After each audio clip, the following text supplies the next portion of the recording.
Welcome back, pro wrestling fans. Welcome back, IWC.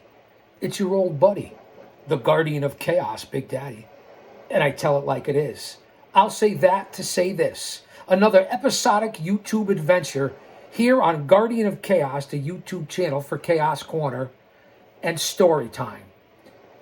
As we review Bobby the Brain, wrestling's bad boy tells all. Stand by. Drop an elbow on that like button. Don't go anywhere. Acknowledge my mods, the OTS Tribal Queen, and my brother from another mother, Austin Nance, holding it down, keeping it real, and maintaining. One man, unique, unedited, unscripted, raw dog for you, the fans, live to tape, here from Chaos Corner, 25 feet below the surface of the earth. Well, I'm live. I am live right now, but I'm taping at the same time. Fuck it, you guys get the idea. Let me take a sip of the coffee. It's nice and early. I hope everyone's doing well, staying mentally, emotionally, physically, and spiritually fit.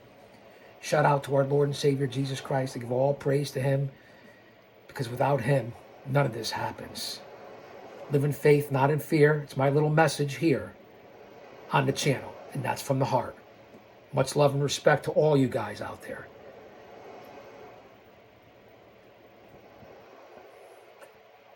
And gals, considering that 40% of my audience, according to the analytics, is female. Let's use this as a stress reliever, a little temporary distraction, and delve into Bobby the Brain Heenan.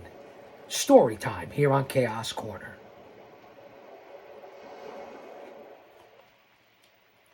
I had an itch.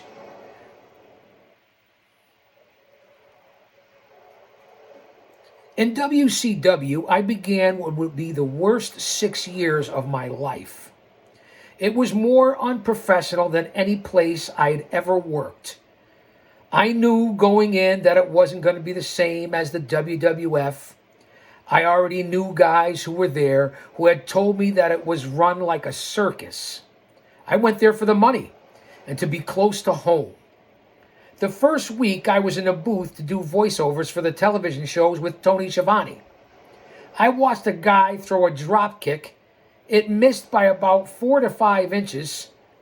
Tony didn't say anything. I tried to cover it by saying, you know, Tony, a lot of people don't have that resiliency when they see a drop kick to get out of the way and move back. Cut, Tony said to the production crew.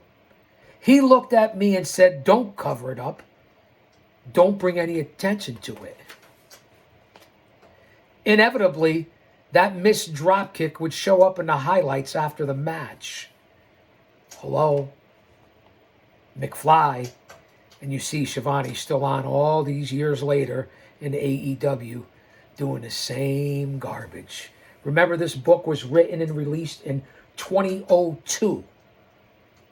In the time machine here on Chaos Corner. 2002. We're in 2025.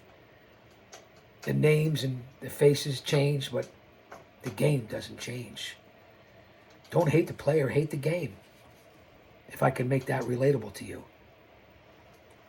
You see what's going on in today's climate. I give you the good, the bad, and the ugly on this channel. So you're better off when you walked out, when you walked in. When I did TV, well, wait, let me digress. After a year there, I wanted to go back to the WWF. Around that time, I was calling a match with Brian Pillman against Eddie Guerrero at Clash of Champions in January of 1995. Take out your notebooks. I told everybody from the outset never to touch me. That was just a given. To this day, I have a bad neck. After my surgery in 1995, the doctor told me that he didn't know if my neck was stronger or weaker than it ever was. When I did TV, I never watched the ring to call the action. I watched the monitor. You have to call what you see. I saw Pillman outside the ring and I started talking to Schiavone. I couldn't see Brian at all. Pillman came up behind me and pulled my coat down over my shoulders.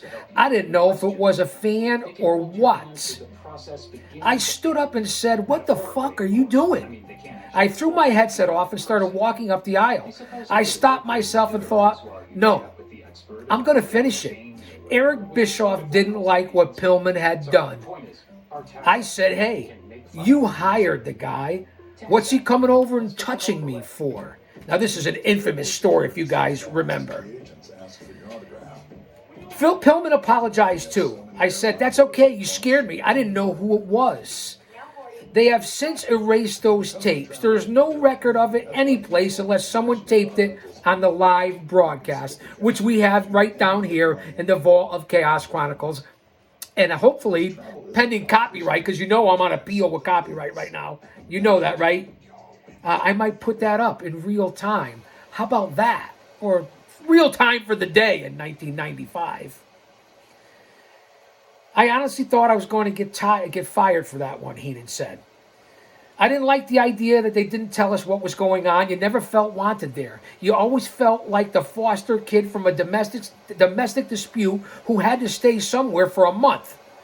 I made friends there who were professional and nice. But other than that, most of them were lucky to be working and have a job. They didn't have the training, the mentality, or the desire to do anything right. Sounds like a certain company in 2025. I'm just saying. I'm not dissing anybody. Kayfabe, man. They didn't have the training, mentality, or desire. They were all very lucky to be with such a hillbilly company, or a billionaires company in 2025. A lot of similarities. Just my opinion, and that's why you're here, because what I say has credibility." After production meetings in the WWF, Vince McMahon would say, "Let's go have some fun." After a WCW production meetings, we'd say, "Let's go see if there's any free food left." But you'd go there and it would all be gone. People from production would walk by you and they would never say hello or talk to you. There was this makeup girl who was promoted to executive producer because she was taking it from one of the other producers. Not that that wasn't happening in WWE years later. I'm just going by anything that's public knowledge. This is not exposing anything. This is what is out there that you can find if you do your research and your own consuming of the media itself. So this is all well known out there, all you geeks and goons and neckbeards and mouth breathers and virgins and dweebs and people with the brain of a dehydrated baby, a bunch of jabronis and pencil necks. No offense, man. I'm just saying. She looked like Mount Rushmore and smelled like Grey Poupon. She couldn't put her on her own face. She was going to make me look good. There was another girl that worked there whom we called Wendy Turnbuckle. She was just a slob. She was clumsy and always spilling water. She'd grab a rag to clean it up and she'd pull our headsets off. I'm just relaying the story here. One day I saw her at the airport. Apparently, Wendy was a diabetic. She was lying on the floor of the terminal and gave herself a shot in her ass through her jeans. Of course, there was a croissant from Burger King lying next to her. I'm just saying. Picture a big pig lying on the floor with a needle sticking out of her ass. This is to quote Bobby Heenan. This isn't a GOC, man. I'm not here to judge anybody. Why would I? Everybody hated their jobs. It was the funniest place. For example, if someone was in charge of tapes and someone was in charge of pens, the person in charge of tapes would say, "Don't touch that tape. I'm in charge of it." If I have to move that, the person in charge of pens would say, "Would you like to use my pen?" The tape person would say, "I don't want to get involved in that." They would do only what they had to do. No one would ever help anybody. The production department wouldn't show replays with a guy coming off the top rope into a table. They'd show a guy locking up at the start of the match. They missed the good stuff. Man, does this sound familiar today in 2025? WCW always wanted to start a match in progress or a show someone coming out of the limo. You don't see the Super Bowl start with a guy running the ball. You have to have an opening, and the announcers have to talk about what you're going to see. Set the stage for it. People will turn on wrestling and see a guy coming out of the car and walking into the building. They think they've missed something. They don't know where they're at in the show. Emotional investment, ring psychology, storytelling. I say it every time. Keep in mind that the only reason to be in business is to draw money. You do that by increasing ratings and selling more advertising time so you get more people in the seats at the arenas. When Ernie the Cat Miller, or the Cat Ernest Miller, whatever you want to say, did his James Brown impersonation with the cape and the shoes, it was cute, and people liked it. Someone got the idea to have the real James Brown come to the Cow Palace in San Francisco. They signed James Brown for $10,000 for the night. At the beginning of the angle, Miller brought out a James Brown impersonator. Cat claimed it was James Brown. A couple of minutes later, the real James Brown came through the curtain. He got in the ring and did a little dance. Miller acted astonished. Now, if someone is a promoter, booker, or writer and knew what they were doing in this business, the average moron would tell you that you announced that you're going to have James Brown at your show. You get him to come in a day earlier to have him do some sound bites for the local radio stations. Eric's idea was if the people missed it, they would buy the next pay-per-view. But what he didn't know was that the secret to selling anything was to advertise. Pro Wrestling 101.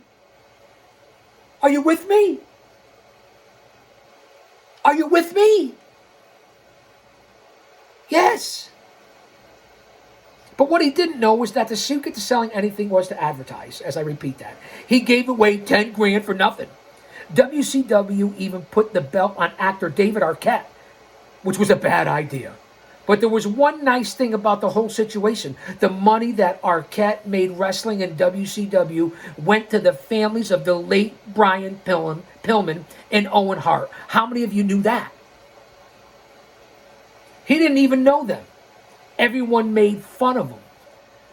But they wouldn't have made fun of him. Well, hold on. But they would have had made fun of me if I had the lead role and Gone with the Wind. I don't belong in that part. He didn't belong as champion. That's the correlation, what I'm trying to sell right here. But that was WCW's philosophy. Double cross everyone, fool everyone. These ideas would make Good Morning America and the Today Show. They laughed at poor Arquette, and you never saw him on those phone commercials again. And remember what he did in WCW. All the money he made went to the late Brian Pillman and Owen Hart. Did you just know that? Alexa, play tropical beach sounds, seeing that we're still in winter. I don't know where the piano came from, although it was quite relaxing. How about that for Arquette? Goldberg was the hottest thing that WCW ever had. People were standing outside the building chanting his name. Mark McGuire came to Atlanta because they both like to work out. Goldberg went to Fulton County Stadium and McGuire ripped off Goldberg's shirt and rubbed his bat on it. That year, he hit 70 home runs. How about that? For useless tidbits of information here on Chaos Corner. Vince McMahon would have had people take McGuire to the Louisville Slugger Company picking out the wood. He would have shown Goldberg working out in the same shirt before the visit.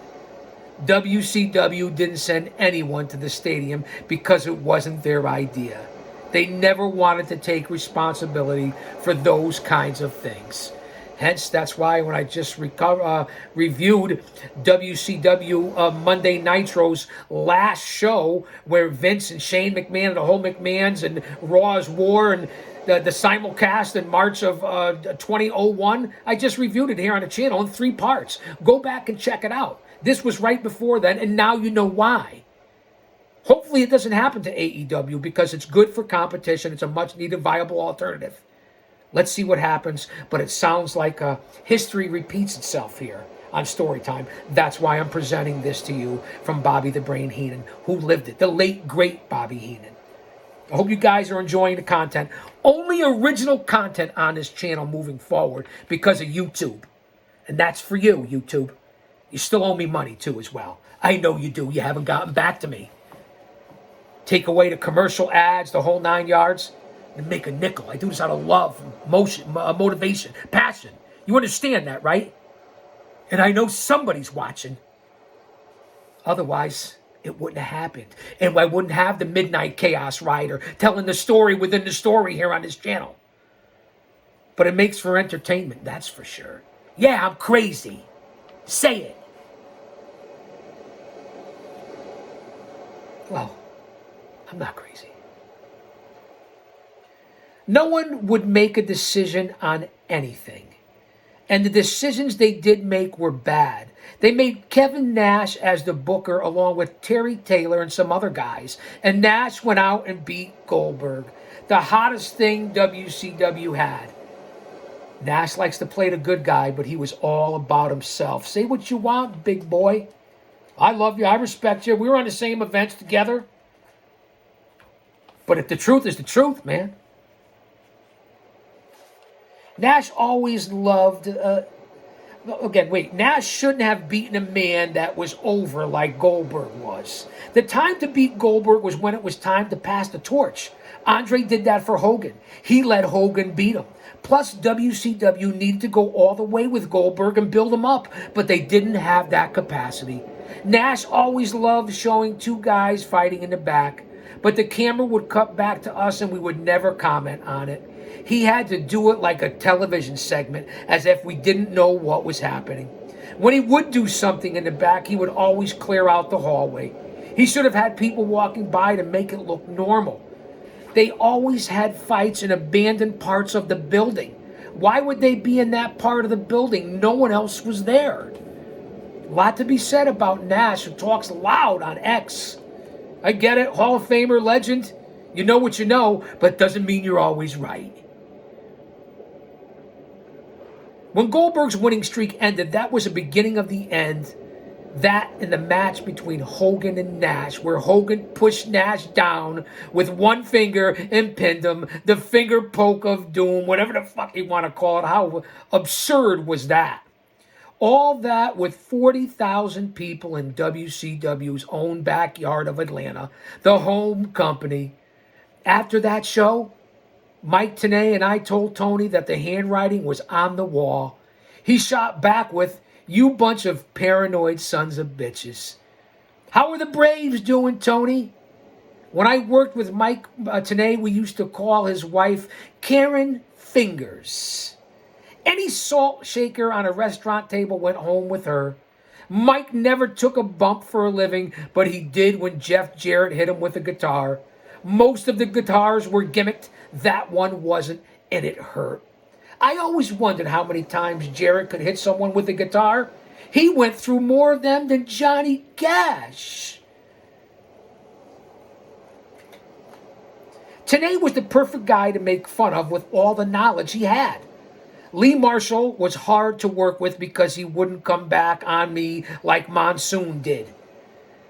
What he didn't understand was that I'm 6 feet, 230 pounds, and a sneaky coward, and I used to wrestle. Monsoon used to wrestle, and he was bigger than me. So I was playing the coward, and I had to back down from him. Marshall was just a dumpty-looking announcer. I couldn't be afraid of him, and I couldn't act that way, just like I couldn't act afraid of Tony.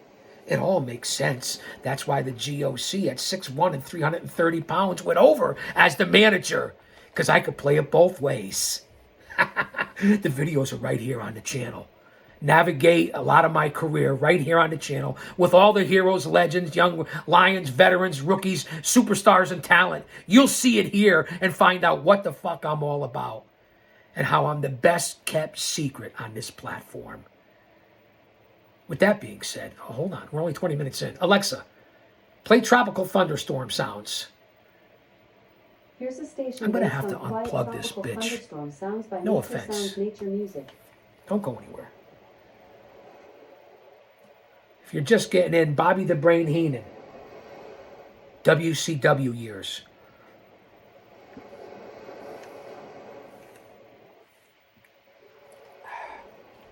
Thanks for being here. I really mean that. But Tenay was perfect. He would put me in my place with a whole bunch of words that had me confused.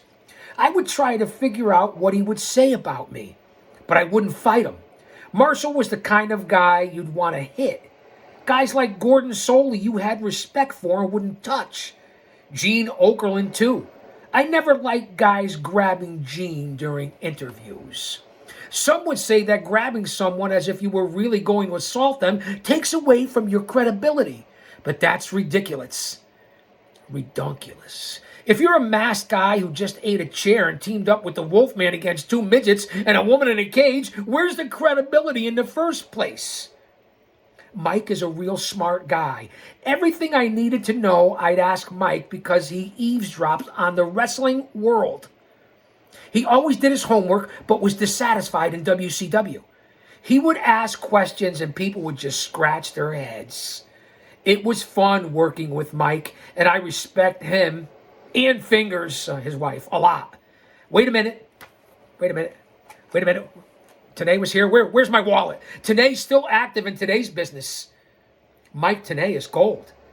Here we are in 2002 talking about it with Bobby Heenan, and he's still there today in 2025. Take over in AEW. Do something. Eric Bischoff hired Steve McMichael to be a color commentator because Bischoff was a mark for McMichael.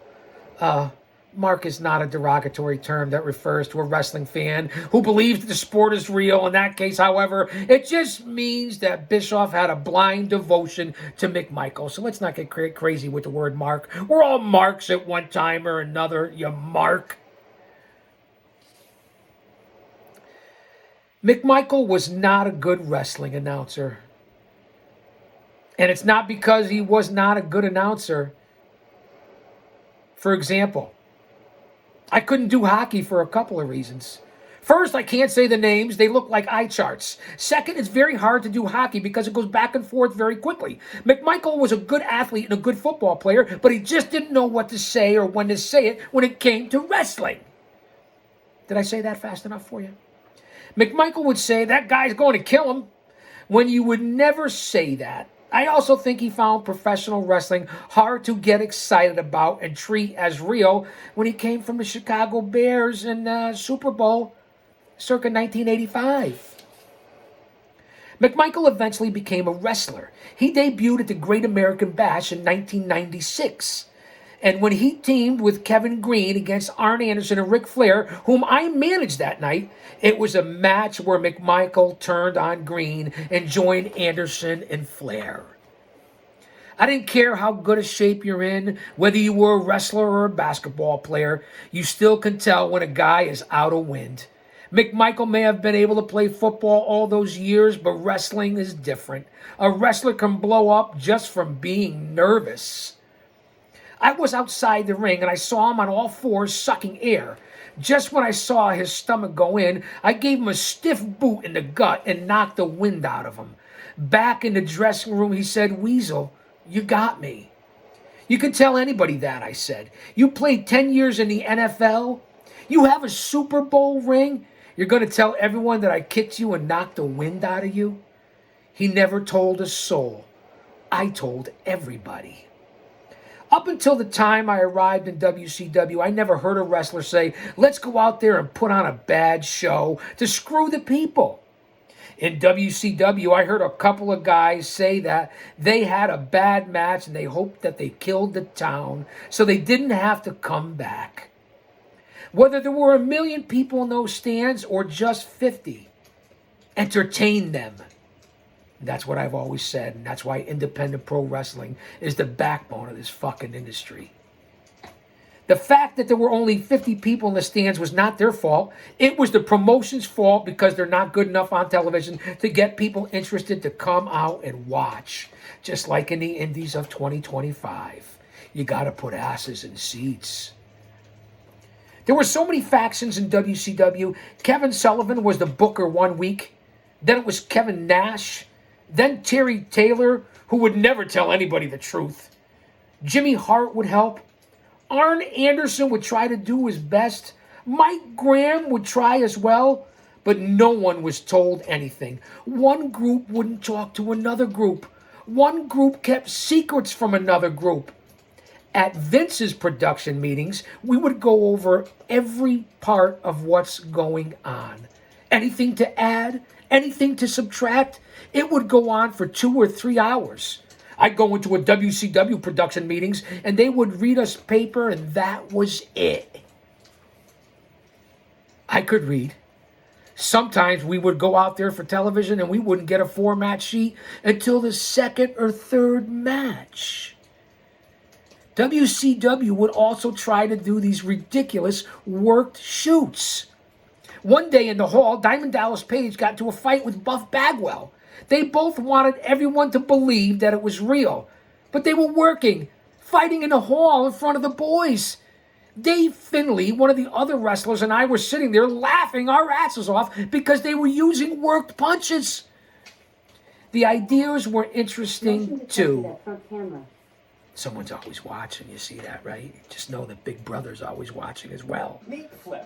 She's one half of a flip-flop. The ideas were interesting too. When Paul the Giant White, now known as the Big Show, fell off a Cobo Hall at Halloween Havoc in 1995, he came back for his title match with Hulk Hogan after falling off a 17-story building. Yeah, have you tried food service to your cabana? Alexa, play Tropical Thunderstorm sounds. Big Show fell off a 17-story building. It came back in the same night.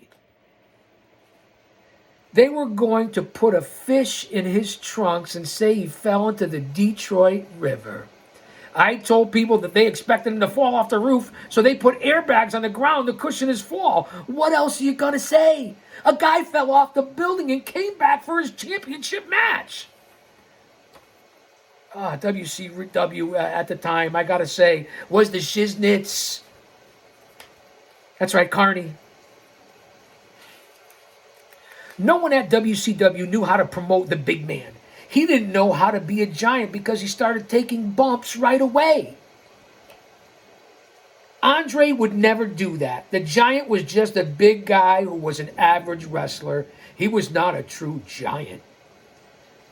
The Nitro girls were good. I didn't like them in the beginning because I didn't like Kimberly Page, who's married to Diamond Dallas Page. She had a bad attitude. She would say hi to you only if she wanted to. Before she was a Nitro girl, she was just Dallas Page's arm piece. When she became the Nitro girls' choreographer, she wouldn't talk to anyone.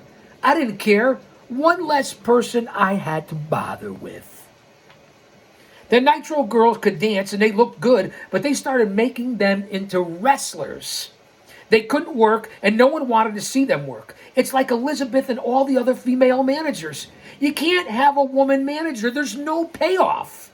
If a manager gets involved in a six-man, the payoff is the cage match. You could throw a woman in a cage and get blood all over her? Come on now. Not if you're thinking old school and tradition and honor and respect. And a man can't beat up a woman, which is the trend going in 2025. Intergender matches, especially on the independents. If this goes mainstream, you're going to lose a lot of fans. No one wants to advocate for that. No one wants to see that. Keep men out of women's sports. Not just if you're identity, gender issues, or whatever the fuck it is you think you are. No offense, man. I'm just calling it like I see it. And a man can't beat up a woman unless it's Sherry Martel, who can kill anyone. There's always exceptions to the rule. China, I get it. You understand.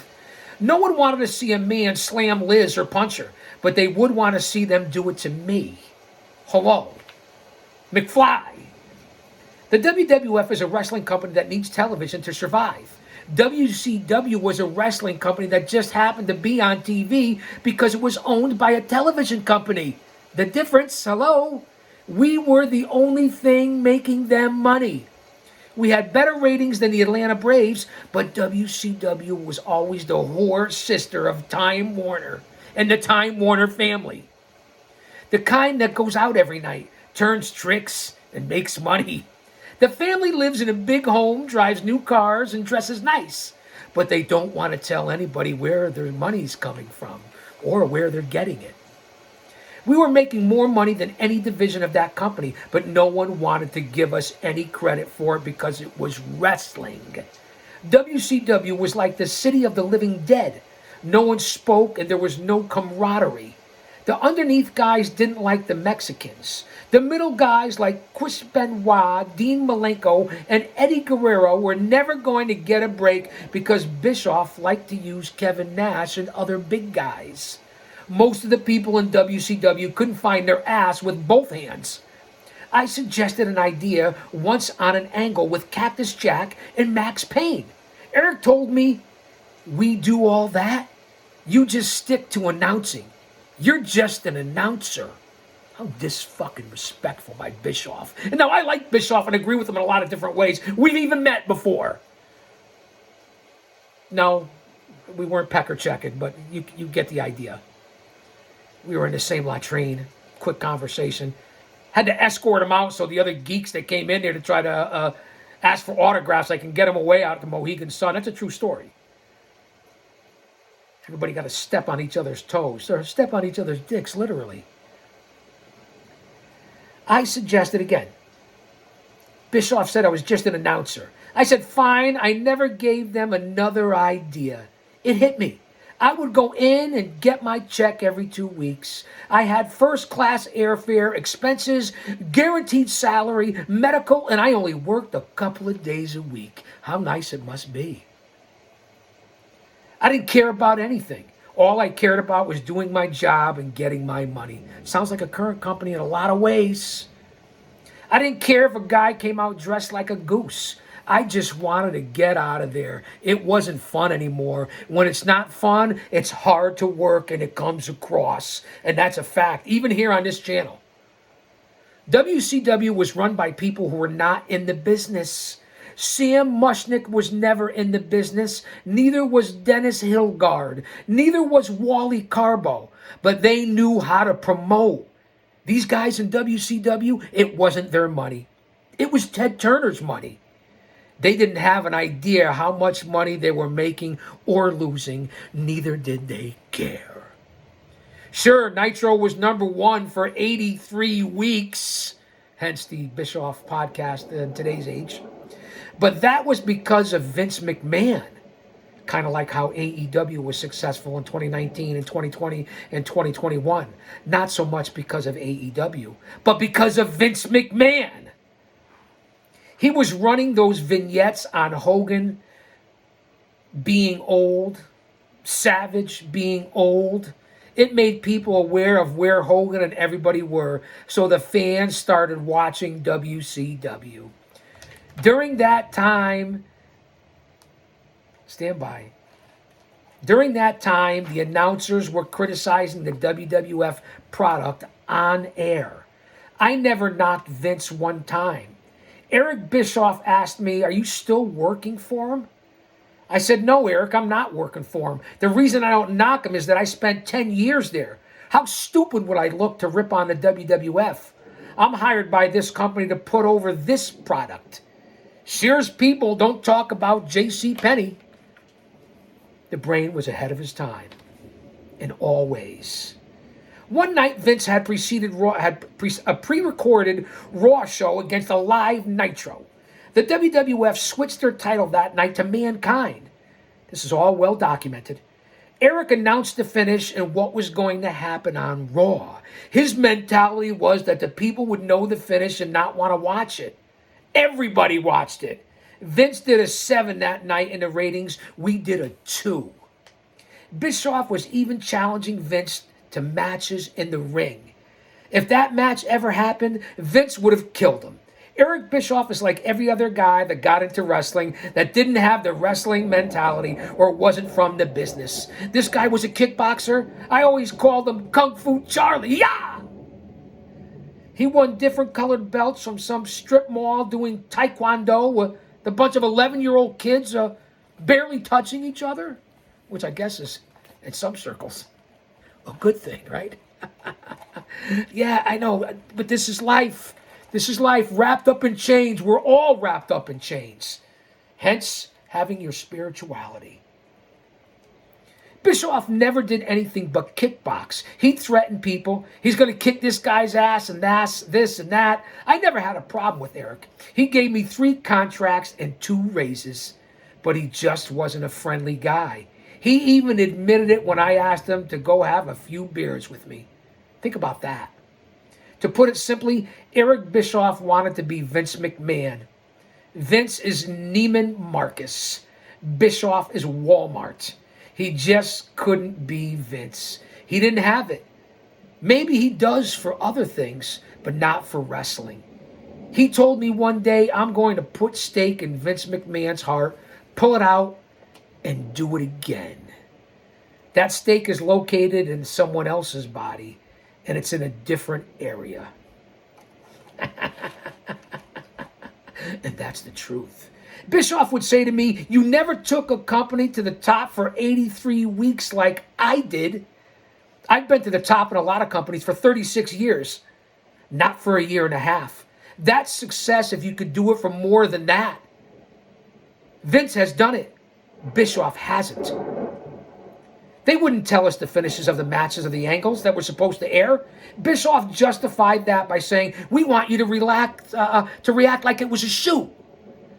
Most ignorant thing I've ever heard, and I know companies do that today too, especially in the independents. Oh, and I'm going to give you the finish. I want you to act like, you're seeing it for the first time. You're supposed to know what's going on so you can sell it. That's where I come from. I told him if it was a shoot, we'd what we do. We wouldn't say anything because we've never seen one in the ring. Maybe it would be better to tell us so we can enhance the product. How about that? We didn't know that Hulk Hogan was turning at the Bash at the Beach in Daytona during the summer of 1996. They kept him in the car the whole time. We didn't even know he was in it. I knew he was there because I saw Brutus Beefcake, who was a longtime friend of Hogan's, hanging around. They were so touchy at Turner. I used to make midget jokes when I worked for the WWF. Once I said, don't ever touch a midget. You never knew where they've been. I saw the Haiti Kid doing sit-ups the other day under a 57 Chevy. Nitro had a Mexican midget battle royal. Eric approached me and said, don't do anything insulting. First of all, Eric, I said, you're talking not to Ray Heenan, but to the character of Bobby Heenan. There are 12 midgets out there with masks on. What is Bobby Heenan going to say? Think about that for a second. Alexa, play Tropical Beach Sounds. My apologies, fans. Here's a station based on Tropical Beach Sounds by Rain Sounds. You can't. Midgets will write in. They can't reach the mail slot, I responded. Bobby, he said, be careful. What was I supposed to do? They all got in the ring, and the only thing I could come up with was, it looks like the ride at a daycare center. I told Bischoff once that I could save him a fortune with the Lucha Libres. How, he asked. He said, you're bringing 12 guys in from Mexico City, I said. Why don't you bring in 2 and keep 10 masks? They're all built the same and do the same moves. No one will know the difference. Vince Russo took over for Bischoff in October of 1999. Hope your notebooks are still out. He said from the outset that he was going to hire actors. Wow. Anybody could do wrestling, he thought. He wanted to do everything in the business that worked and do it the opposite to see if it would still work. That mentality shows how well WCW was doing before the WWF bought them. Russo was the editor of the WWF magazine. Everyone talks about he and Ed Ferrara were writers there for the WWF television. Truthfully, if they would give 20 ideas to McMahon, and Cornette has co-signed this, he would choose one of them and then turn around and do it his own thing. Those weren't their ideas. Those were McMahon's. And as I said, Cornette verifies this, so you know the brain is telling the truth. Russo had no presence on television. He wore jeans and New York City t-shirts. He didn't look like an executive or the head of a company. Of course, neither did Eric. He started in WCW wearing suits, but then he became the boss. Bear with me here. Bear with me. Both Russo and Ferrara snowed WCW into putting all their faith into them. They were getting $500K a year apiece. Russo didn't like me. He wanted a more youthful look, like an MTV look. So he replaced me with Mark Madden, a loudmouth slob from Pittsburgh who liked hockey. He shouldn't have been in that job. I was with the company for 6 years. I missed 2 days of work. One for my mother-in-law's funeral, one because I had strep throat. I called Tony Schiavone the day I was sick, and he said, that's okay. But Terry Taylor went nuts. He couldn't wait to hire Madden because they were both huge internet fans. They called Madden and flew him from Pittsburgh to do Nitro. What a slap in the face. Alexa, play Tropical Beach Sounds. Flip, where'd she go? Look, your crew. Sorry for the commercials, and I'm not even getting paid for it. Alexa, play Tropical Beach Sounds. My apologies. Here's a station based Stay on with me. tropical beach We're only sounds 40 by minutes Rain in. Sounds. We're coming to the end. WCW, Bobby the Brain Heenan, here on Chaos Corner for story time. I called Tony Schiavone the day I was sick, and he said, that's okay. Terry Taylor went nuts. He couldn't wait to hire Madden, so they flew him in, as I just said. Tony double-crossed me, too. He would always say knowledge is power, but he'd never tell you what was going on. He was a very insecure man, Tony Schiavone. Tony always had to have the higher chair in the middle. He told the stagehands that he had to have the middle chair higher. He would sit down and I would reach for the lever so he'd sink, and he got mad at that. Tony was a real minor leaguer. For no reason other than to look like the WWF, management decided to change the look of Nitro and move us down to ringside, where, by the way, it's hotter with the lights on you.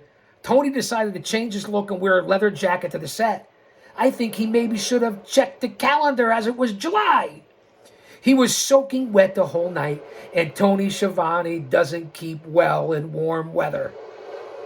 Tony has not spoken to me since I left WCW. He never said goodbye to me. He knew it was coming, but he never told me they weren't going to renew me. Son of a bitch. If knowledge is power, he wanted that power, and that time I worked for him, he never had me over to his house, not even once, even though we lived close to each other. I had him over my house twice. That's the pro wrestling business. After I was released from WCW, I was out on New Year's Eve with the Tenays in Atlanta. My wife went to use the restroom downstairs. Cindy came back to tell me that Tony and his wife were at the bar. I walked downstairs and sat across the bar from Tony and just stared at him. Tony saw me, and then he would try to avoid looking at me. Finally, he left. That tells you what Schiavone's all about. Listen to what I'm saying. I don't know the man personally. This says a lot. The next day, he told Tenay that he and his wife had to go home. They couldn't even eat because they were so upset. He couldn't figure out why I would stare at him and not acknowledge him. I told Mike what to tell him. It's obvious I can't trust you. It's obvious you don't like me. There's something to say, so if I can't trust you, I'm going to watch you. I ruined his New Year's.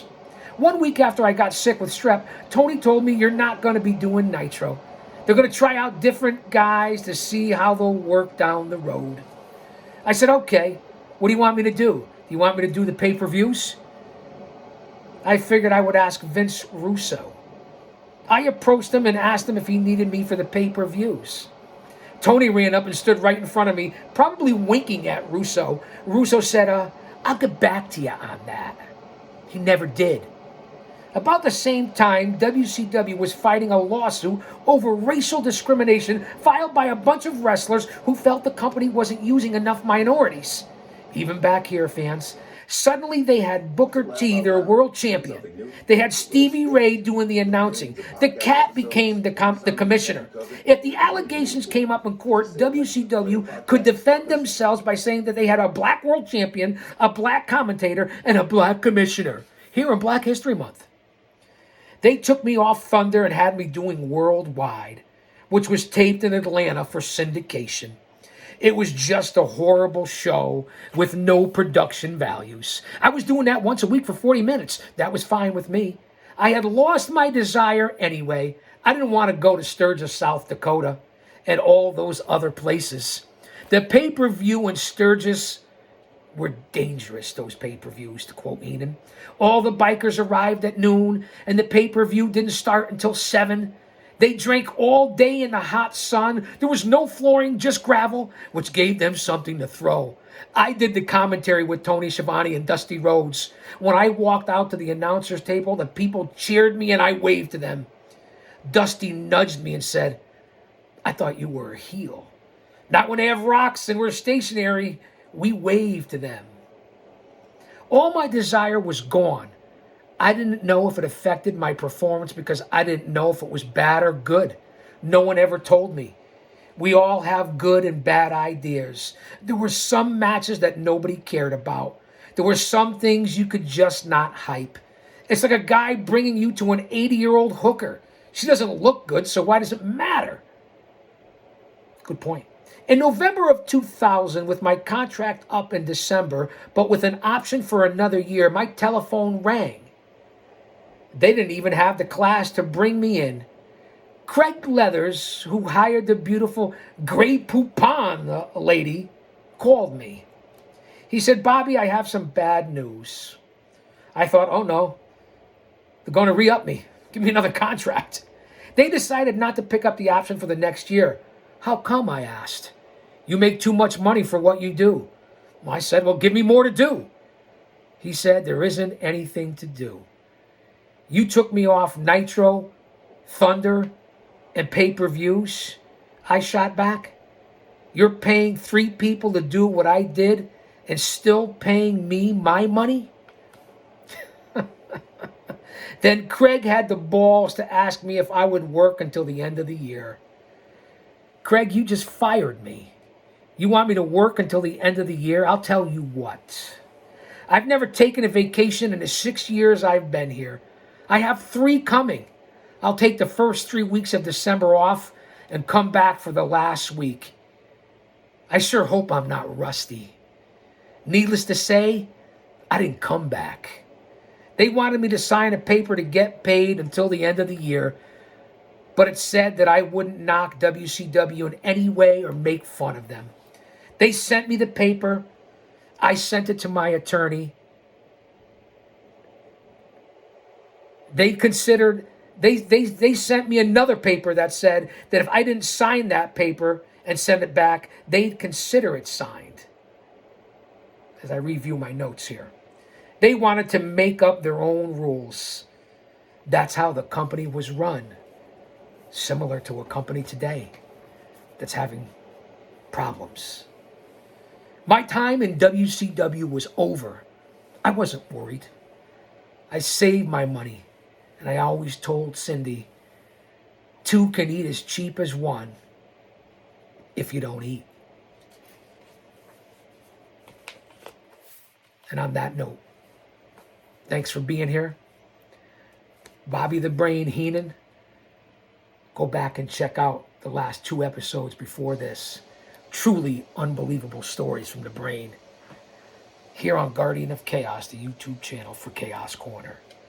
I'll say that to say this because I tell it like it is. This is for you, YouTube. Don't you dare miss it.